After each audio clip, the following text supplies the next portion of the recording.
राधे राधे, कैसे हैं आप सभी। आई होप आप सभी बहुत अच्छे होंगे मेरी जान।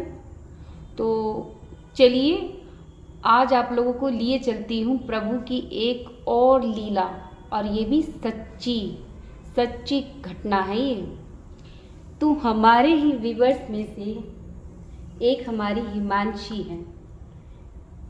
ये हिमांशी स्टूडेंट है, और जो भी है इन्होंने अपनी ये छोटी घटना कहने के लिए है, लेकिन ये हमारी राधा रानी की कृपा है जो ये बहुत बड़ी लीला है जो उनके साथ घटी।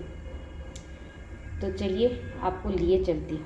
आई होप आप लोगों इस लीला का सुनते सुनते शायद राधे कृष्ण की कोई ना कोई लीला आपके साथ भी हो जाए। तो आइए, अब लीला ऐसी है। वैलेंटाइन डे का अभी कुछ दिन पहले ही जो बच्चे 14 तारीख को मनाते हैं, यानी कि 14 फरवरी। हालांकि आप लोगों को मैं बता दूं, उस दिन हमें भगत सिंह का याद करना चाहिए। हमारे वीर भगत सिंह है ना, जिन्होंने देश आज़ादी में अपने आप को बलिदान दिया था। तो आई होप ये सब कभी हो पाए। बाकी चलिए चलते हैं। फिर होना ये था कि उस दिन, अब हिमांशी को उस दिन पहले वाले दिन, यानी 14 तारीख से पहले वाले दिन, उसने सोचा कि मैं मंदिर जाके राधा रानी और श्री कृष्ण को एक गुलाब चढ़ाऊँ, और गुलाब चढ़ाने के साथ साथ मुझे प्रभु जी के चरण छूने का भी सौभाग्य मिले।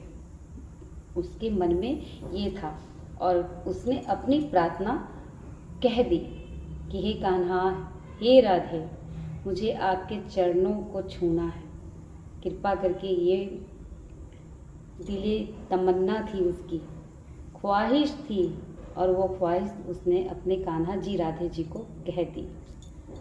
अब अगले ही दिन सुबह उनके घर गुरुजी पधारे। सनातन धर्म में गुरुजी प्रभु का दूसरा नाम है, दूसरा रूप है।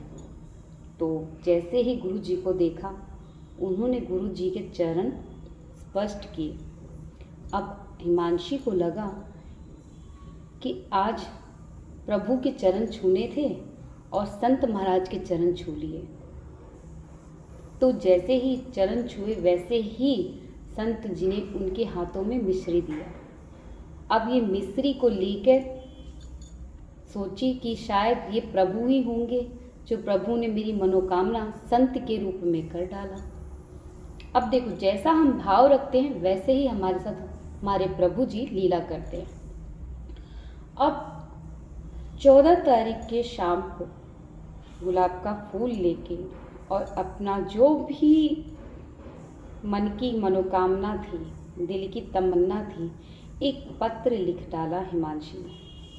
जब उस पत्र को हिमांशी ने लिखा और उस पत्र को लेकर मंदिर गई, तो मंदिर में आपको मालूम है ना कि प्रभु जी के पास सिर्फ पंडित ही रह सकते हैं, हम लोग नहीं जा सकते। डायरेक्ट हम लोग मंदिर में प्रभु के विग्रह के पास नहीं जा सकते, है ना। तो लीला यहाँ पे ऐसी थी कि डरते डरते पंडित जी को कहा कि पंडित जी, कृपा करके ये चिट्ठी और ये गुलाब राधा रानी और श्री कृष्ण के चरणों में डाल दीजिए, मेरे प्रभु के चरणों में डाल दें। पंडित जी सीधे बोले कि तो आप ही जाओ और आप ही चढ़ा दो, अंदर चले जाओ।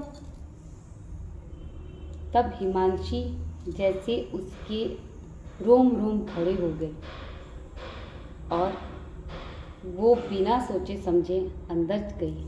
जब अंदर गई, जब उनके चरणों में चिट्ठी और गुलाब रखा, तब प्रभु राधे और श्री कृष्णा का सौभाग्य प्राप्त हुआ, और उसने इसी क्षण प्रभु राधा रानी और श्री कृष्णा के चरण छुए।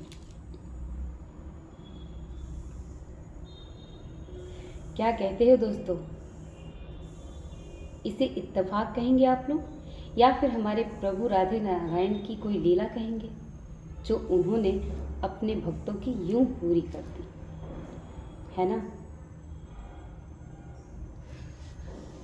आशा करती हूँ जैसे हिमांशी की ये मनोकामना पूर्ण हुई, वैसे ही आप सबकी भी मनोकामना पूर्ण हो। धन्य है वो हिमांशी जिसका एक रात बीत में ही प्रभु ने मनोकामना पूरी की।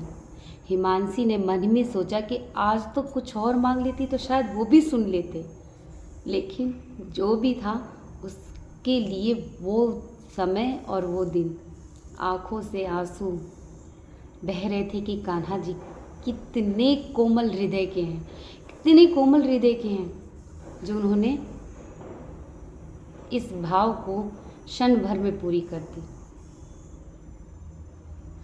आप सबको भी राधे नारायण ऐसे ही लीला में कोई न कोई लीला जरूर रचे आपके साथ। ऐसी ही कामना के साथ आप सभी को दिल से श्री राधे राधे। मैं फिर आऊँगी और ये आप सभी की तो है, आप लोगों की ही तो है ये चैनल, है ना। तो आई होप अगर आप लोगों के साथ कोई ऐसी घटना घटी है तो आप कमेंट कीजिए और लिख डालिए और मैं लेकर आऊँगी। श्री राधे राधे।